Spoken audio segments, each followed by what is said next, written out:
Hello, and thank you, Yolanda. That was kind of amazing. Yeah, hopefully some of the things in here will reflect, particularly with This Girl Can, what you've been doing. So hi, everybody. I'm Kim. I'm a director, and I used to work in an advertising agency for about 10 years, and then I moved to directing probably another 10 years ago, which makes me quite old. But I've been kind of thinking and making work within the kind of advertising world for a while, and in a way, I guess, the last couple of years have crystallized what I've been making. And when I was asked to do this talk, I thought, what should I talk about here? What is on my mind, and what do I feel has kind of influenced what I've been doing in the last 12 months or so? And so I decided to talk about casting. And as a filmmaker, casting really is everything. And it probably took me quite a long time to realize that, actually, that what you put in front of the camera can say so much about what you're trying to say in your piece of work. And so in this talk, I wanted to talk about casting is everything, but also the idea that everything is casting. So as a filmmaker, the whole process is collaborative. I work with so many people on a project, and actually casting the people I work with has become incredibly important in what I do. So this talk really is about casting in front of and behind the camera, and really how I've been trying to get, and how to get that chemistry between the people behind and the people in front of the camera, because that's what I feel, for me at the moment, is where I'm making kind of the best of my work, is when I kind of manage those two sides of the day. Because really, filmmaking for me is, it's all in a moment. It's all about the chemistry of a single moment in a day when you get that shot. You can plan as much as you want, you can storyboard, you can think about it and conceptualize it, but actually it's what happens in the moment of those shots as to where the work is made. So who's standing behind the camera, who's holding the camera, who's calling action, who's making tea, all of those things make someone feel comfortable in front of the camera or set an atmosphere for the person in front of the camera. So that's what this talk is about. And casting to me, it took me quite a long time to figure out. And I started to think about, where do you learn casting? And when I started in an advertising agency, I definitely hadn't learned anything about casting. I went to St. Martin's and I went to art school, and I learned a lot about filmmaking, editing, lenses, lots of technical things or storytelling, but I never learned about how to choose what to put in front of the camera. And I remember quite early on at Mother, I'd be given tapes and tapes and tapes of casting to watch, to pick someone for an advert or a photography shoot. And I really didn't know where to start with that. I was like, oh gosh, it's a skill I hadn't really learned. And it's something that I guess has taken for me some time to really understand why I cast people and who I cast and what they can offer the project. Because for me, I think now, I really think what you put in front of the camera really can say it all, or can say a lot more than maybe I initially thought. And so I'm going to start actually with a project that I did last year that was mentioned, which was the project for Sport England, and it conveniently kind of relates to what Yolanda was talking about. And so the This Girl Can campaign, a lot of you would have seen, and it was quite an interesting project in that the casting brief was really to cast real British women. And yes, that's been done before with the likes of Dove, and lots of people have looked into who are real women and what do they look like. And as I started to get involved in the campaign, yes, the campaign was about sport, and first and foremost, it was about getting women to do sport and engage in sport. But I saw it as an opportunity to maybe start to use women that weren't normally used in advertising. Try and make women that aren't normally seen in campaigns, any kind of models or fashion models that we might see. Try and create new role models for young women. I actually have 2 daughters, and it became really important to me that they started to see women that they could relate to. So there was something aspirational in women that weren't necessarily from the kind of fashion world. So my goal was really to find real British women. So we started a search across the country, as you do, and probably spent 6 to 8 weeks looking for women. And I thought, how do I cast these women? And I had many conversations with the agency and client who were wonderful, and we were talking about do we cast based on aesthetics? Are we looking for kind of mixed body shapes, or, you know, and there was questions like, how's that still attractive? How are real women aspirational? That kind of advertising word. You know, aspirational, like, it's such a strange word, but anyway. And I really wanted to make real women look beautiful. That was really the key to what I wanted to do. So we started to look, and became very important to me, where I guess I started casting back in the day, looking at tapes. It became very important to me to be in the room at every casting session and meet every woman. And what I found out at that point was that actually I don't want to cast based on aesthetics or even what sport they do. I want to cast these women based on attitude. And this came through talking to them, really. So I sat for hours, and it was truly exhausting, but casting women and chatting to them about their attitudes to their body, to sport, and to advertising in general. And I thought I'd share with you today just a bit of the behind the scenes of that, actually, which are just some casting tapes, actually, of how we started to find the women. So the first one I'm going to show is a woman called Sam, who is a delight. And if anyone knows the ad, she's the woman who let me show her cellulite really big, wobbling on screen, which I think is quite a big thing to do for any woman, to embrace their body and actually go, you know what, I'm going to put it on film. So this is her original casting tape. Yeah, my name's Sam Mollahan and I'm 40, do you want this up still? Sorry, 44. Quite a lot of sort of feelings around typical kind of women they use in. I do think they should use bigger girls. I think it's really... what do you think about it then? I've got an 18-year-old daughter, and I really kind of feel she needs to look a certain way to be accepted, and I try and tell her, I think she's stunning the way she's stunning, but I'm her mum, but I do think the pressure's there. I'm quite slow, and I'm trying to stop using my arms so much, because apparently you waste energy. So I'm listening to other people. The reason I run as well is because I love food. I love eating. That's a great line, actually. Yeah, and I've come to, I suppose, you know, I know what I should eat, but what I like to eat is completely different. And so I'm kind of trying to combat, this is my kind of treat, you know, I'm never going to eat salad and all that healthy stuff all day long. So I've come to the kind of point where I need to exercise so I can eat what I like. Within reason.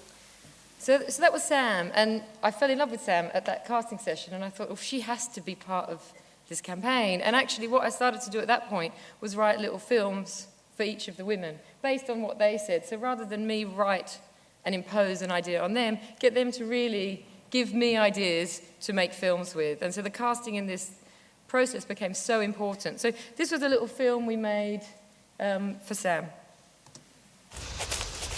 I probably judge myself more than anybody else is judging me. When I'm actually running, all I'm thinking about is getting to the end.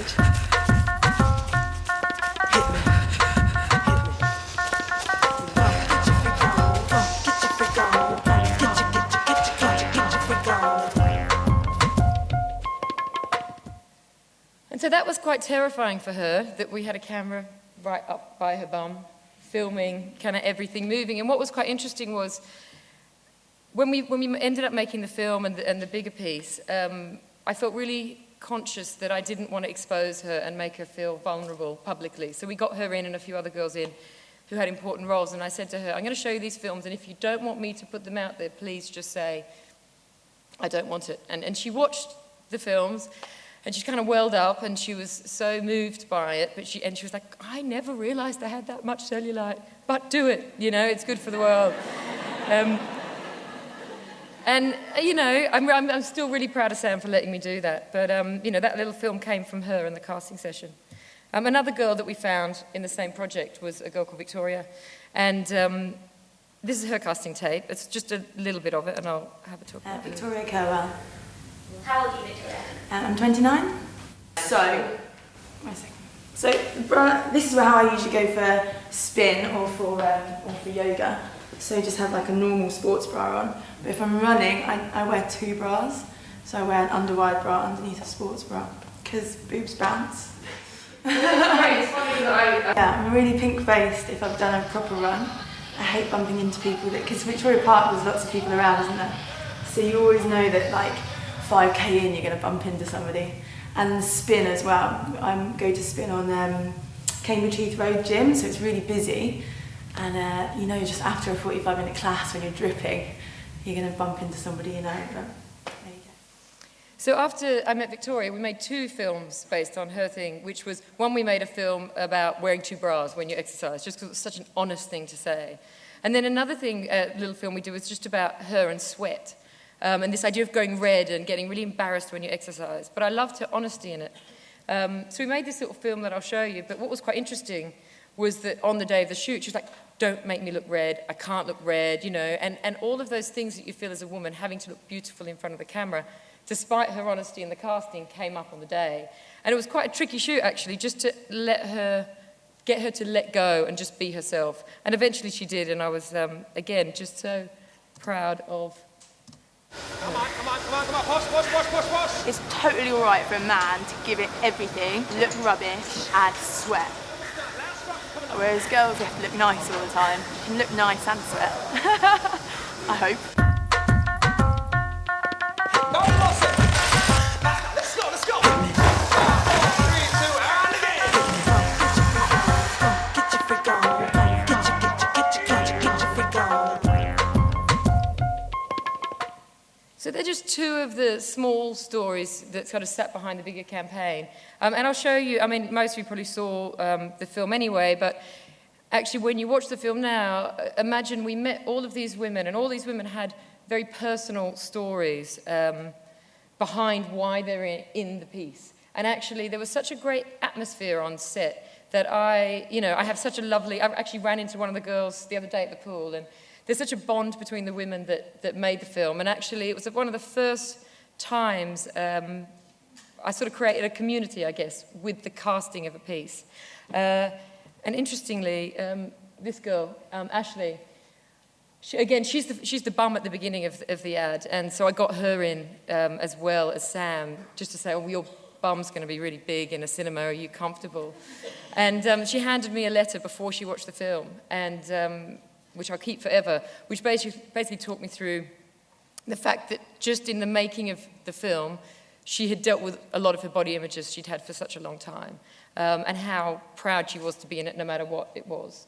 And actually, what was interesting for me, that the process of the casting and finding and being a community with these women really became the film. So, as I said, you've probably seen it, but here it is again.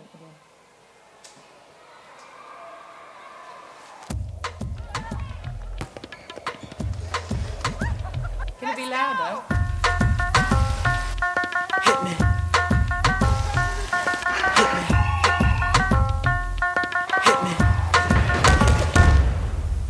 Mississippi putting it down. I'm the hottest round, and if you want me, y'all can't stop me now. Is you with me now? The biggie bounce. I know you dig the way I switch my style. Get your freak on. Get your freak on. Get your freak on. Get your freak on. Get your freak on. Get your freak on. Get your freak on. People, here I come. Now sweat me when I'm done. Now people gather round. Now people jump around. Get your freak on. Get your freak on. Get your freak on. Quiet.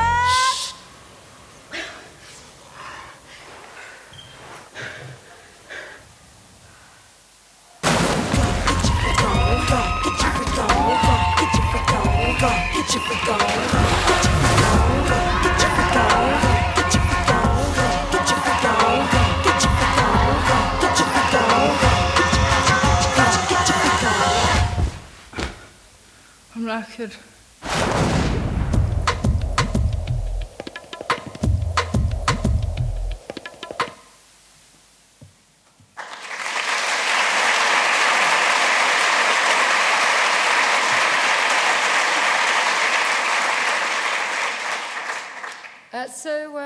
That was kind of one of the first projects I did last year, and then I moved into this project for Honda, and casting again became really important. And And the reason being, the choreography reference on this job was very much about kind of Asian choreography and kind of en masse choreography. And so the initial kind of casting brief for that from everyone was, oh, we need all white men, you know, because it came from Asia and they wanted a uniformity with everybody. And I felt very uncomfortable with that, actually. And I was like, how can you, in an idea like this, get some diversity in there? And how can you create uniformity without becoming kind of fascist? And it was really tricky, and we tried lots of things, and we had big casting sessions where we pulled, you know, people that looked alike in, or girls or boys, and actually, interestingly, in the end, we went for uniformity of height. And what I found, and I was really happy about, is we could create uniformity through height, but keep a diversity and a humanity and a humanist approach to the casting, and have girls, guys, and, you know, any colour skin in the same piece. And actually, it was really important to me to do that, to try and communicate something beyond just a spectacle of precision, but a kind of collective, I guess, of people doing that. So here's the piece now, I think. Wicked, wicked, jungle is massive. Wicked, wicked. Incredible general. Incredible general. Talking about your love, what about this? What about this fraud? This is general, what about that Paco man?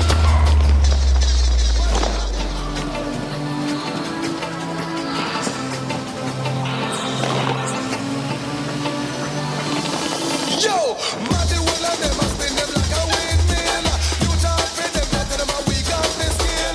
Dance, dance, nice on this way.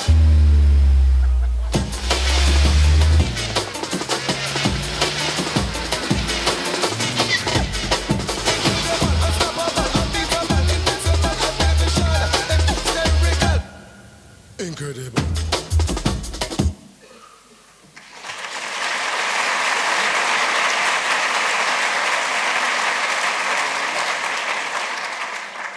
And then I just realised I've got loads to say still and not much time, so I'm going to rattle through this a little bit and maybe not show the films. But as I started to think about casting in this talk, I started to think back through other pieces of work that I'd done and where casting kind of said a lot. And I did an Ikea ad a few years ago.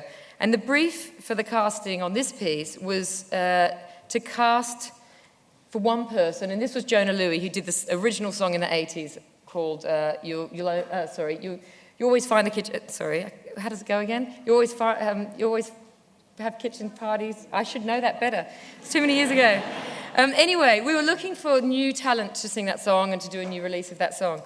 And so I was like, I was casting for an actor or a musician who could pull off the new Jonah Louie, essentially. And so again, we were in the casting room and seeing lots of actors that couldn't sing, and then musicians that couldn't act. And all of a sudden, these two guys walked in, and they were an act called Man Like Me, and they were a band, a kind of East London band. And I was like, oh, what are you doing here? You're two guys, like, we need one person. And actually, they were brilliant, and they had this charisma. And what was fascinating to me at that point is the whole project changed, because we had two leads at that point, where the two guys ended up performing and playing the role of what was one singer before. And it was just interesting, again, just how casting could transform a project. And at that point, what my expectations were going into the casting process were entirely different to where we ended up in the film. I won't play it because I want to get through some other stuff. Oh, no, do I have to? Anyway, you know it. And it made me think of when I was writing this talk, I thought about a really early piece of work I'd done, which was this is a video I did for Gomez. It was one of the first things I did. And I remember deliberating for such a long time over the pair of shoes and the feet, and whose feet these were and what they looked like and what they said. And I remember thinking, should he be wearing Converse? Should he be wearing, I don't know, what shoes does this guy wear? Because it entirely spoke the character of the film. And eventually, at the time, I picked this quite strange choice there, which is a pair of white shoes. And the DP, the cameraman, became the guy. It was his feet and his shoes for the whole piece. And it was interesting how those shoes really, those shoes, those feet, those hands became the film. And actually, starting with, I chose white obviously, so that the journey, you know, the shoes could get dirtier and dirtier along the way, but you felt the journey as you went. But that was a really early piece of casting that totally influenced the style of the video. And so as I started to think about casting in front of the camera, I wanted to talk a little bit about casting behind the camera, because actually the casting in front of the camera, particularly with the Sport England girls, was important, but also who do you get to shoot those women? Who are your crew, and how do you create an atmosphere that those women feel comfortable? Or on Honda, a very precise image. And to me, that's become one of the most important bits of my process, actually. Who does what project? And I have a team, but I have certain people I always work with and certain roles within my team that I change a lot. And I guess I base all of the casting of my team on who can do something that I can't. So every role, they have to, you know, be better than me or offer something that I could never do. And so, you know, particularly with photography, different jobs require different photography. So the Honda job, I had an entirely different DP to the Sport England job. And that was because I knew that the guy that I worked with on Sport England could make real women look beautiful. And that's a very, very different person that can make a car shine, you know? And so it's really important for me to who do I have holding the camera and who do I have editing that job. So I just wanted to kind of write down, for me, what's important in casting those people that I work with. And in casting a producer, I have a great producer, but why my relationship with, and I've worked with a lot of producers actually, but now it's really about who can I have an argument with that I'm not going to fall out with.